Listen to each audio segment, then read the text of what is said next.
Bonjour et bienvenue dans ce podcast de Génération Funhouse. Aujourd'hui je vais vous faire une petite démo, enfin on va faire un petit tour du propriétaire du 6700 de chez Nokia. Et j'ai avec moi quelqu'un de chez Nokia pour m'accompagner, Romuald.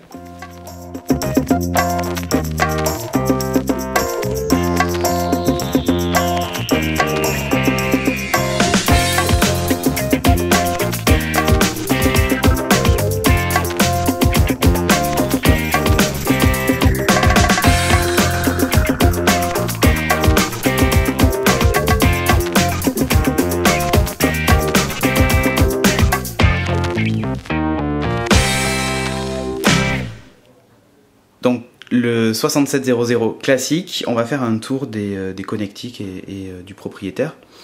Alors déjà il est super fin, je sais pas si on le voit bien. C'est 10 mm d'épaisseur. 10 mm d'épaisseur, finition métal en plus, donc tout c'est métal. Tout métal, donc vraiment sympa. Le clavier aussi, on le voit bien. Donc on a l'impression que c'est ciselé, les chiffres et tout ça sont ciselés dans le métal, c'est vraiment chouette.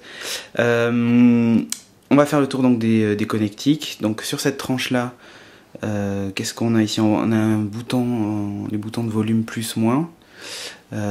Ici on a une touche appareil photo, je la vois là. En dessous on va retrouver le micro USB en fait. Oui, tout à fait. Ici la connectique de charge. Oui. Donc il ne charge pas sur USB. Hein. Le micro. Et en fait, qu'est-ce qu'on a d'autre?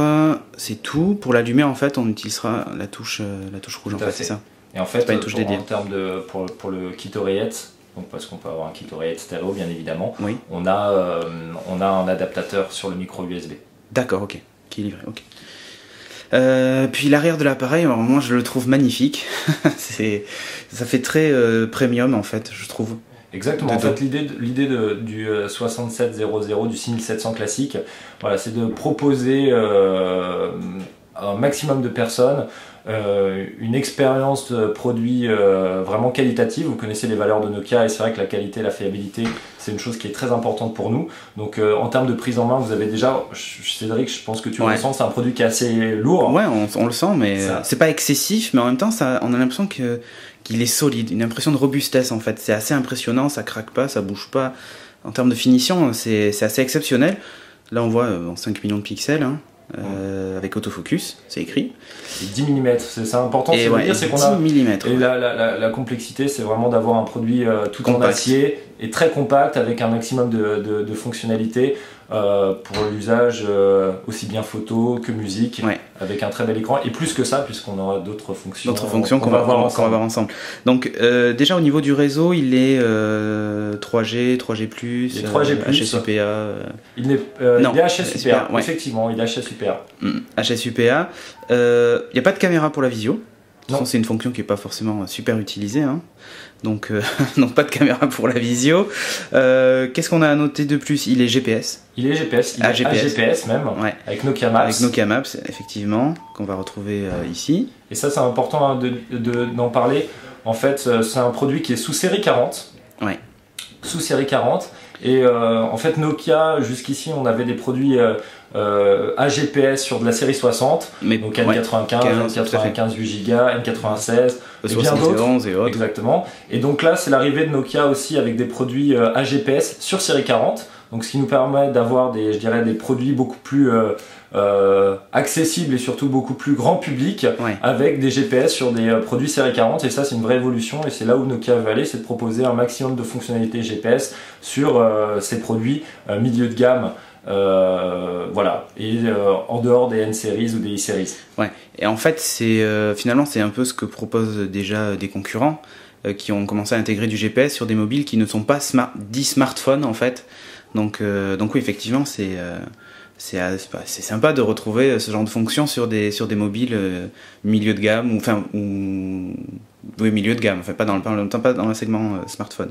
Donc il est radio FM, RDS en plus. Donc voilà, bon, il faut le kit piéton pour la faire fonctionner. Exactement. On va retrouver donc tout un tas de raccourcis sur la page d'accueil, parce que là c'est le menu actif.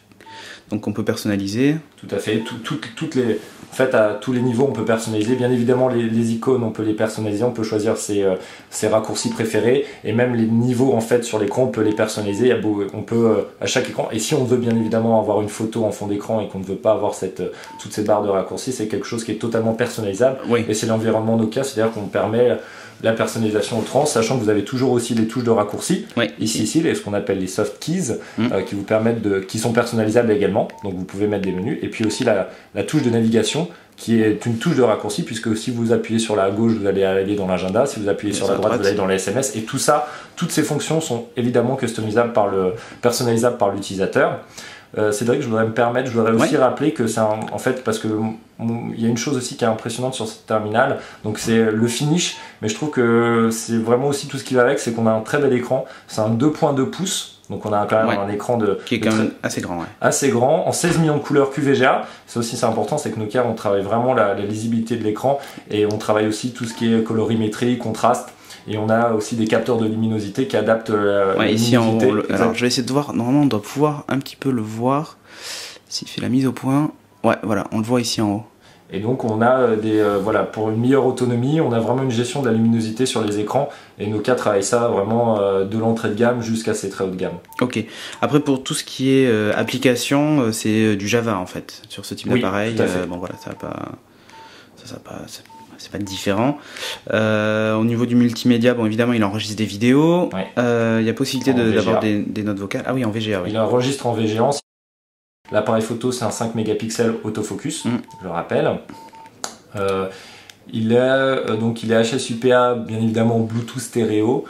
C'est un produit également qui a une fonctionnalité de mémoire, de stockage, il dispose d'un port de carte micro SD, et il sera fourni avec une carte de 1 Go dans la boîte. Donc ça c'est pas mal quand même. Et alors la photo est plutôt de bonne qualité, d'après ce que j'ai pu en voir là. Et au niveau de la vidéo, voyons voir, on va naviguer dans le menu, hop, settings. Donc on va faire max, ok. Et ouais, c'est là qu'on peut choisir la résolution de vidéo, 640 par 480. Donc je vais faire back. Là, je suis en train d'enregistrer la magnifique canette qu'on nous a laissée sur la table. À force de parler, on commence à avoir un peu soif. Voilà, exactement. Donc ouais, ok. Ouais, c'est super fluide, il n'y a rien à dire. Puis l'image en plus est vraiment correcte, hein, donc non, vraiment sympa. Donc destiné, en fait, moi je vois bien ça c'est un bon mobile professionnel, mais aussi grand public. Et le design derrière, enfin, j'insiste, hein, mais je trouve qu'il fait très premium Nokia. Ça me rappelle un peu le Luna ou autre, ou les 8800. Vraiment très très chouette quoi. Et donc c'est le remplaçant du 6300, on peut dire, le successeur. C'est un produit qui arrive un peu dans les mêmes aspérités que le 6300 et le 6500 classiques, qui étaient des produits aussi très compacts, très tout en métal. Et ça reprend vraiment cette volonté grand public de proposer des matériaux de très haute qualité, et insister sur la fiabilité, l'autonomie, et voilà, avec un produit qui a toutes les fonctionnalités multimédia, je dirais, mises à jour, au sein d'un très beau coffret esthétique. Ouais. Et alors, en fait, là je l'ai éteint parce que je ne savais pas, mais en fait, la carte mémoire est hot swappable en fait. J'enlève j'enlève juste le cache arrière et je peux sortir la carte mémoire. Et c'est une fonctionnalité qu'on a chez Nokia depuis quelques temps maintenant, effectivement. Voilà, bon, c'est un détail mais qui a son importance. Quelque chose à ajouter sur le produit ou on a fait le tour Non, c'est donc un produit qu'on commercialisera au premier semestre. Ouais. Prix à peu près. Le prix, alors c'est toujours dit parce que c'est fixé par le distributeur qui décidera, mais je dirais que le prix qui sera généralement constaté devrait être aux alentours de 330-340 €. D'accord. Voilà. En plus, c'est pas spécialement excessif.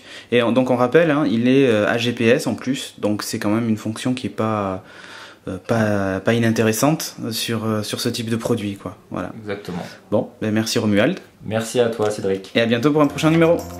Au revoir.